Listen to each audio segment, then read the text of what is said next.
Now at 9 o'clock, federal workers and supporters gathering outside Elon Musk's SpaceX office here in D.C. They say his tactics to cut federal spending is illegal and will lead to disastrous consequences in the long run for the civil service sector.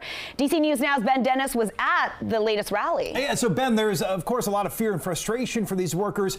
What are they telling you tonight? Well, they all bundled up. An estimated 200 plus people gathered outside of the SpaceX office right here in downtown D.C.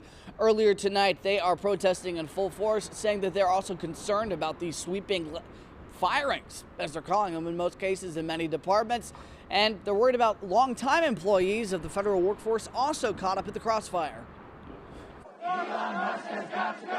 Tonight, growing frustration within the federal workforce, a rally targeting Elon Musk, and efforts to cut tens of thousands of federal workers. We would like him to go away. Get therapy instead of hoarding money and power. I'm a federal worker and I'm scared that I'm not going to be able to do my job. Sarah works for the Department of Labor. Among her biggest worries, people aren't going to be able to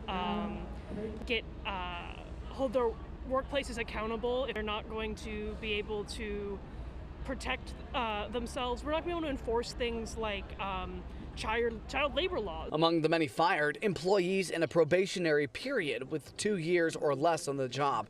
Michael Beer says he met longtime federal workers who were caught up in the probationary firings after recently getting promotions. From NIH, from NOAA, from the Energy Department. I mean, highly sophisticated people, PhDs and whatnot.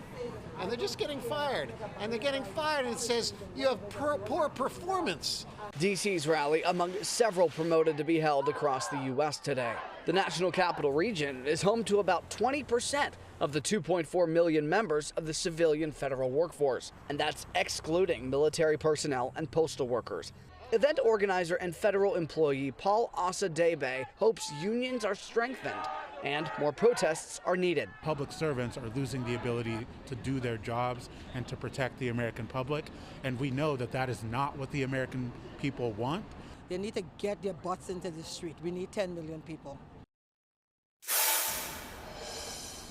Well, the exact number of federal workers who have been fired or will be fired is unknown. We know that around 220,000 people were listed with less than a year on the job, those probationary type workers. That figure as of last March, among the several departments that have already been hit, reportedly the U.S. Department of Energy, Health and Human Services, IRS, and Homeland Security. In downtown D.C., Ben Dennis, DC News Now.